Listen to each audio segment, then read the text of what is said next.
बातें, बहुत सारी, बहुत ज्यादा, बहुत प्यारी बातें अच्छी बुरी मीठी तीखी बातें बातें बातें बातें विद दिव्यांश राणा। हेलो नमस्ते, एक बार फिर से बातें विद दिव्यांश राणा में आप सबका स्वागत है। हरिवंश राय बच्चन की एक कविता, उसकी 2 लाइन है कि लहरों से डरकर नौका पार नहीं होती, कोशिश करने वालों की कभी हार नहीं होती। तो जो आज हमारी गेस्ट है वो ऐसी है, लाइफ में इतनी कोशिशें की, कभी हार नहीं मानी। विराली मोदी आज हमारे साथ है। हाय विराली, कैसे हो आप? मैं ठीक हूँ, thank you so much Divyansh. आप कैसे हो? मेरे साथ प्रॉब्लम। मेरे पहले आप ये टैटूज की कहानी बताओ अपनी। बहुत सारी टैटू, हाँ, बहुत कितने सारे टैटूज हैं और कैसे? 8 टैटूज है मेरे पास। Okay. 8 टैटूज है। ये मैं लिबरल हूँ, तो मेरा जन्म 29 सितंबर को हुआ था, सो बिकॉज ऑफ दैट ये वाला मैंने डिजाइन किया ये था। क्या बनाया? इसमें रोज है। रोज डे भी है। रोज है। तो इसमें ना ये है कि हैरी पॉटर तो देखी होगी, हाँ। राइट? फिल्म है, तो उसमें जो द डेथली हैलोज का जो सिंबल है, अच्छा।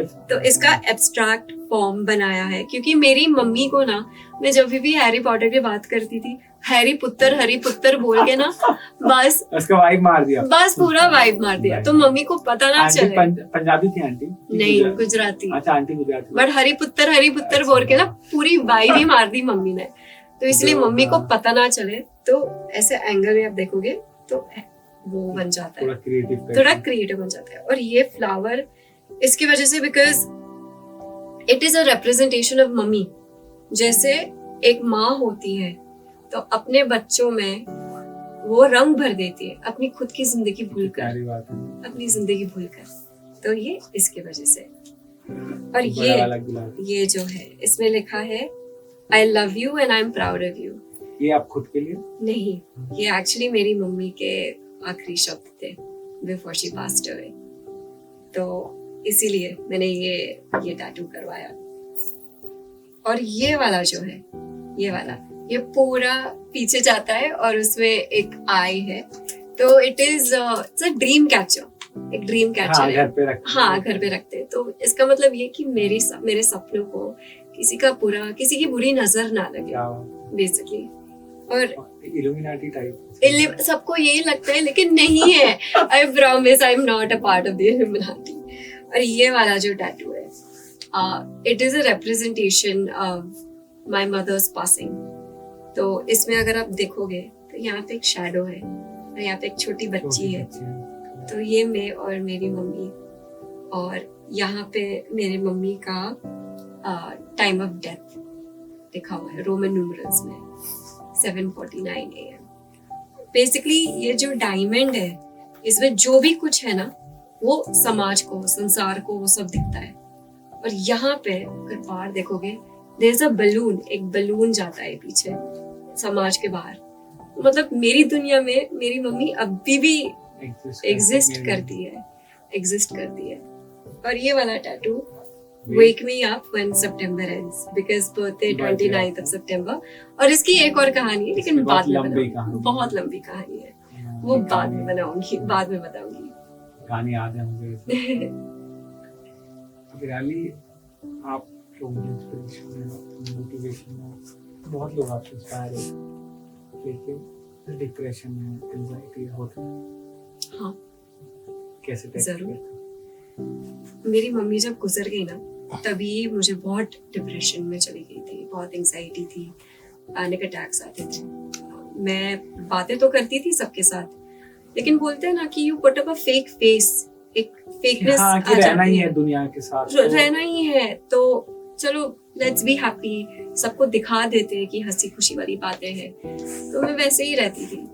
और बाद में पता चला कि रात को उठ के रोती थी मैं, पैनिक अटैक्स आ जाते थे, मुझे समझ नहीं आता था मैं क्या करूं जिंदगी के साथ।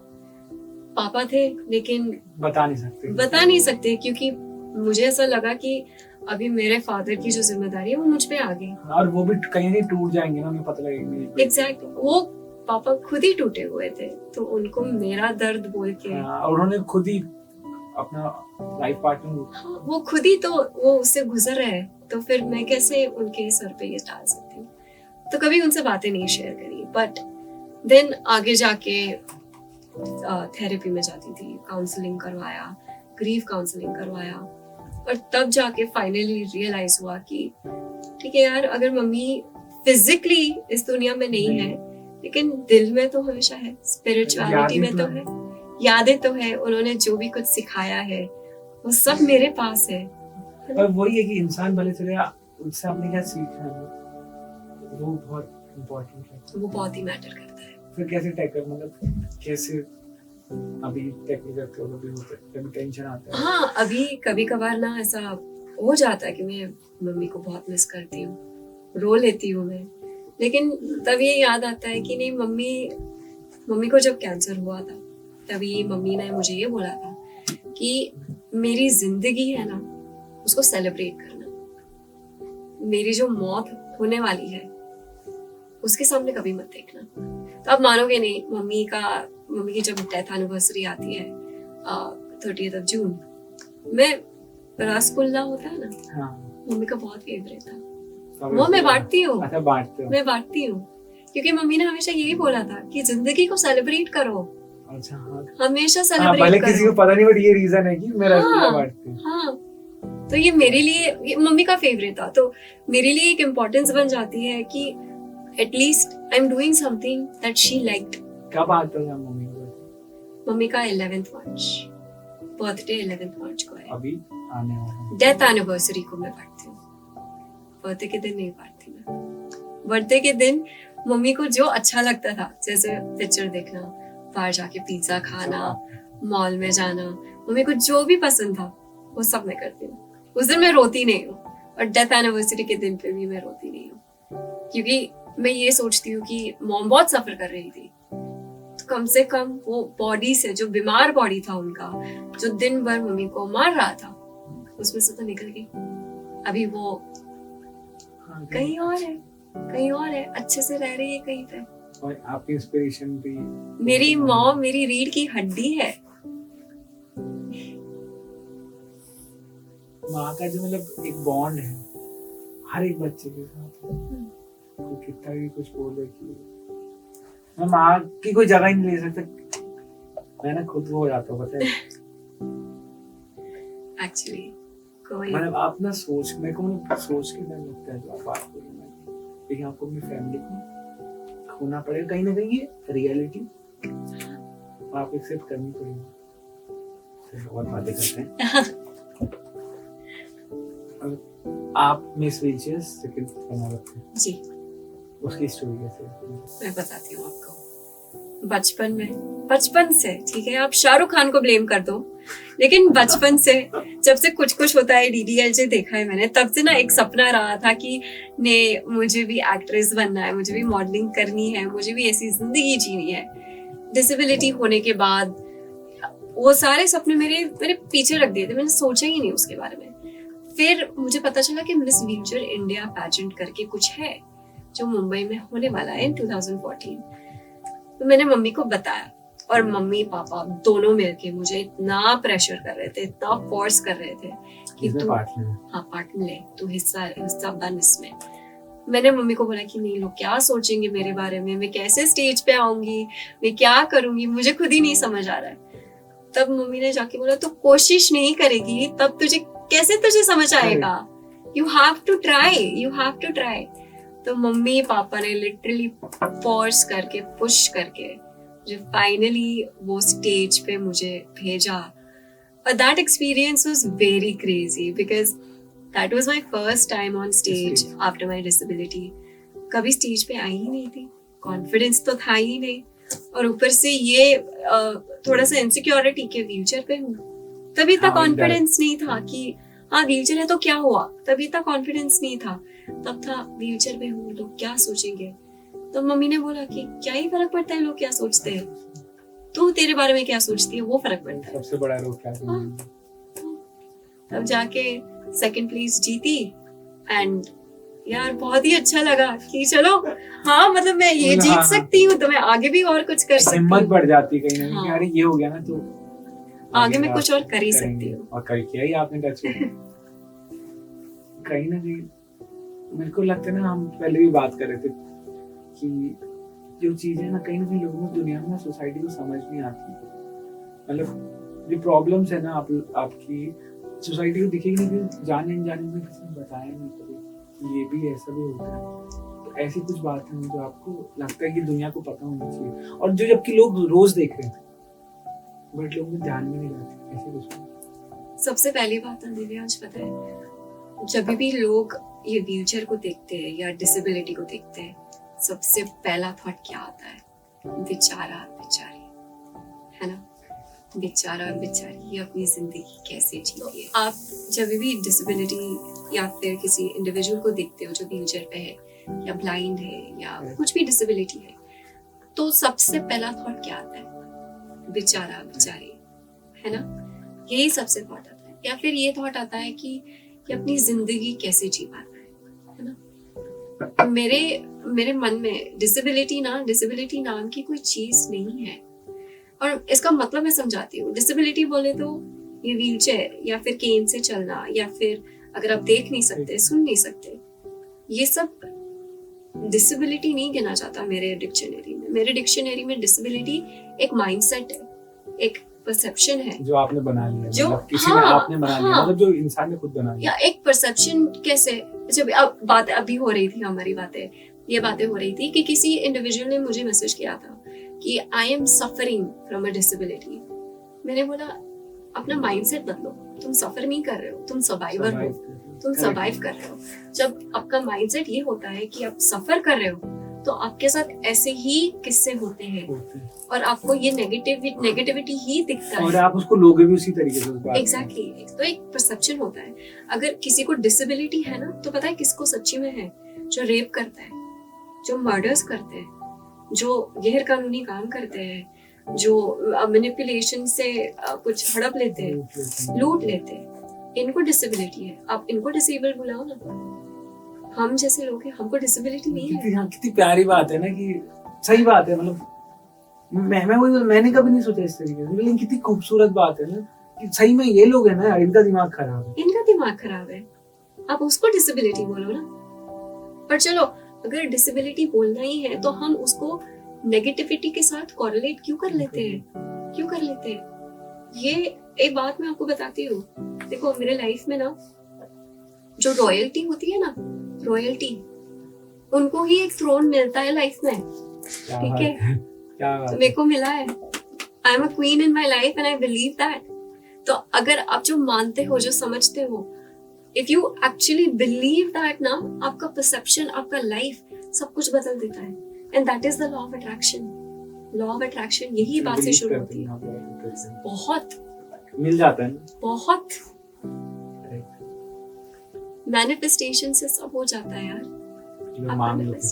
मांग भी नहीं, आप देखो, लॉ ऑफ अट्रैक्शन में सबसे बड़ी बात ये है कि आप बिलीव करते हो कि you are deserving of something.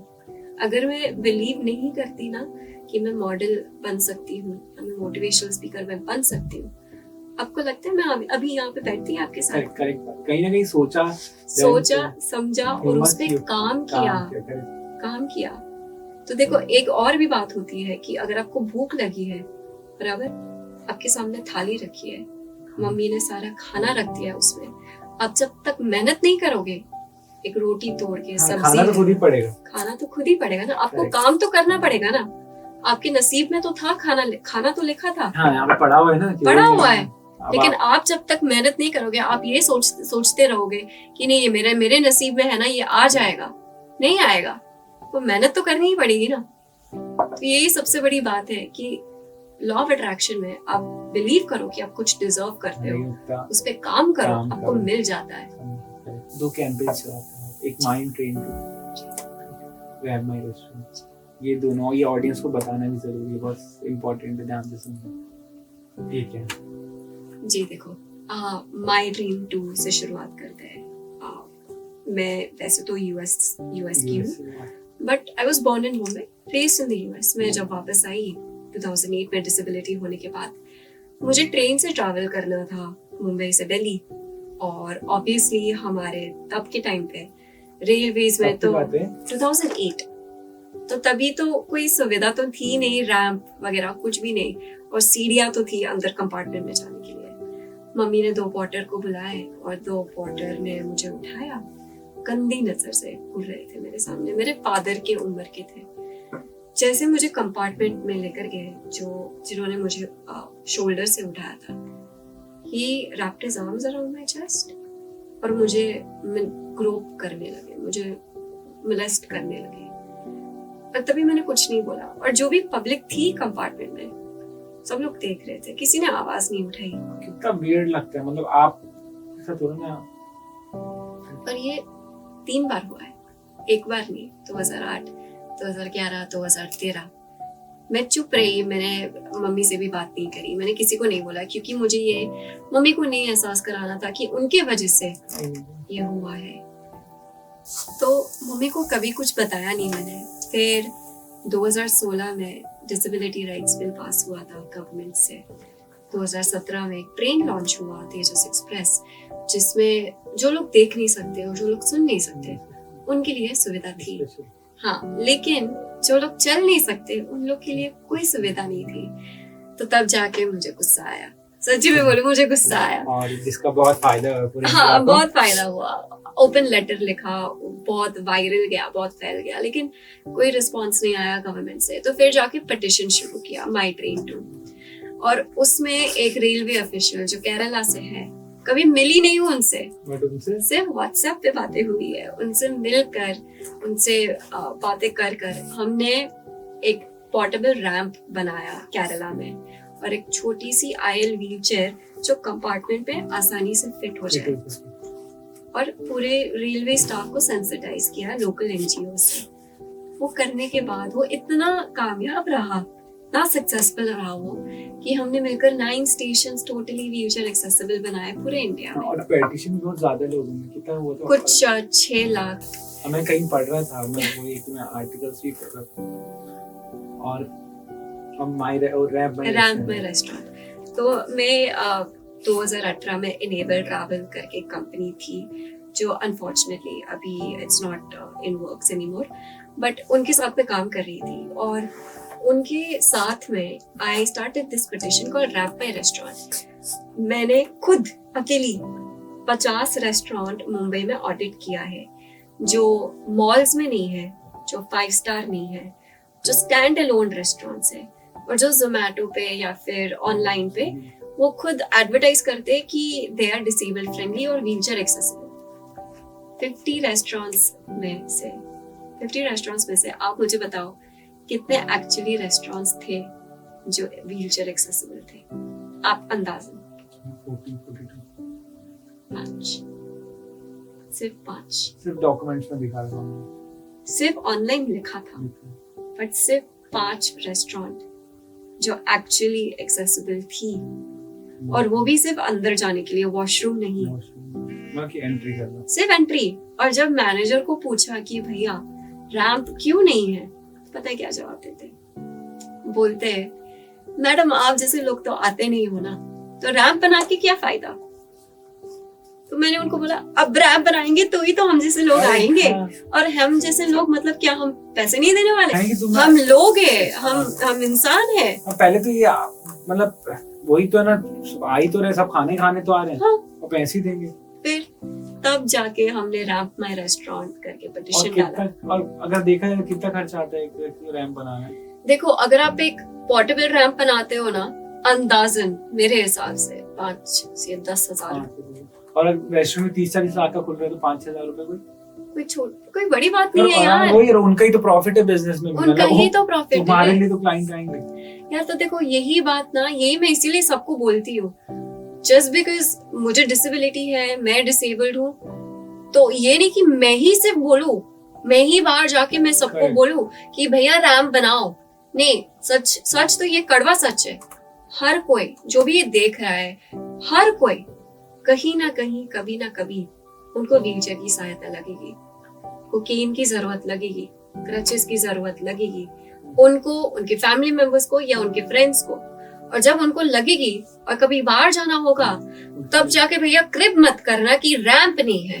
हाँ, एक एज के बाद तो नहीं, चलो समझो एक एक्सीडेंट भी हो गया, टेम्परेरी सर्जरी भी हो गई, हाँ सब होती है ना, क्यों नहीं होती है? सबको होती है।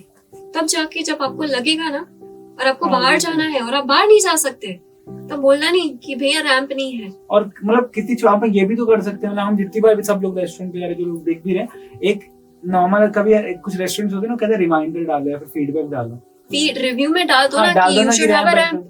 कैसे नहीं करेंगे, 50 लोग बोलेंगे, कैसे उनको दिमाग में हाँ यार मेरी बात यही तो है, कि कोई बड़ी बात थोड़ी ना है, बड़ी बात नहीं है, पर और सबके लिए बेनिफिशियल है, मतलब सबके लिए, सीनियर सिटीजन के लिए भी तो बेनिफिशियल है। हाँ। और 5,000 रुपए में मतलब मेरे को लगता है एक आपका एक आधे दिन का बिलिंग है वो। देखो 5,000 हो, 10,000, 15,000 भी क्यों ना हो, हाँ मैं लेकिन वन टाइम ही तो खर्चा वन टाइम तो खर्चा है।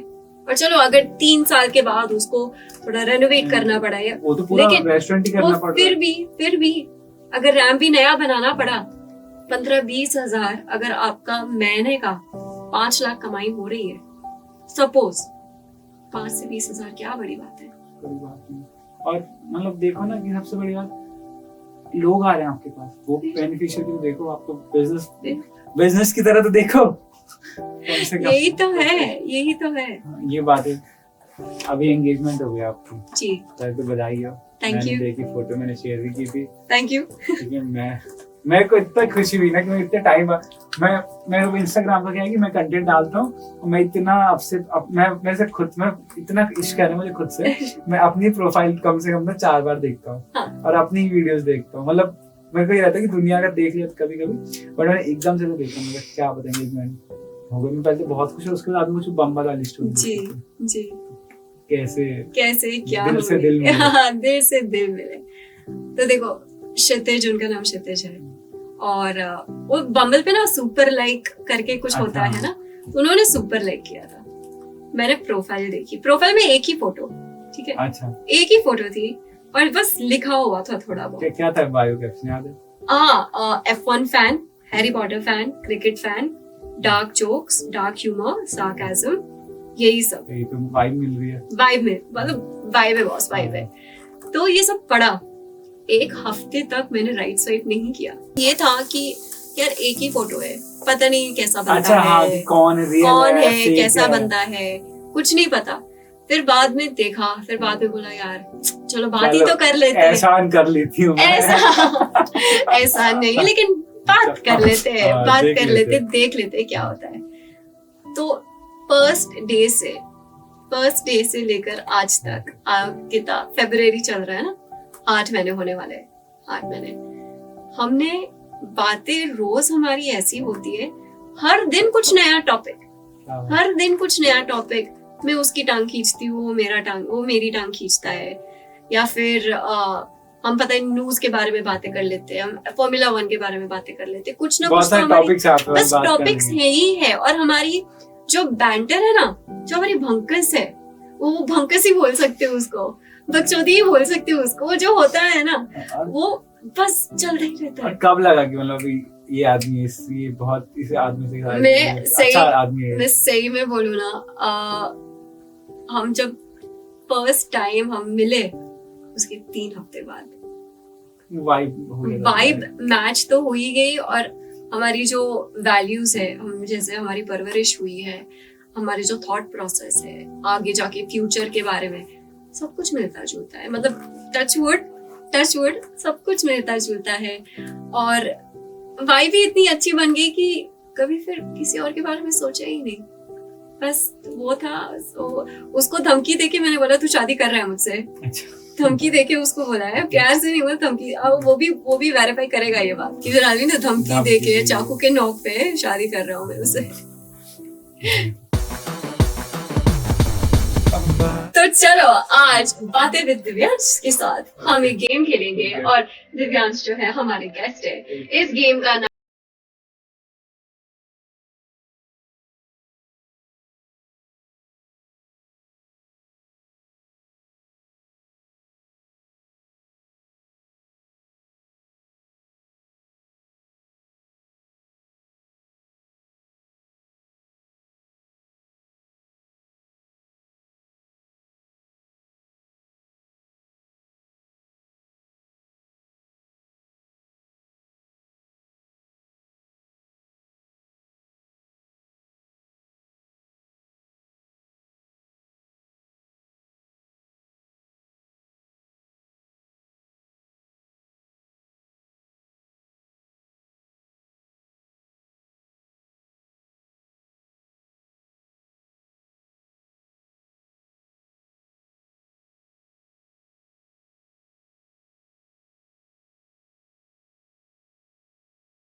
आज हमने सीखा बहुत कुछ। सबसे पहले तो ये मम्मी से बहुत प्यार करो कि मम्मी आज हैं, आज उनको बोलो I love you mamma.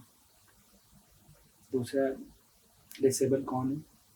Rapist, murderers. उनका दिमाग ये। नहीं चलता, ठीक है। और रैंप लगाओ रेस्टोरेंट में, बहुत ज़रूरी है तुम्हारे फेवर।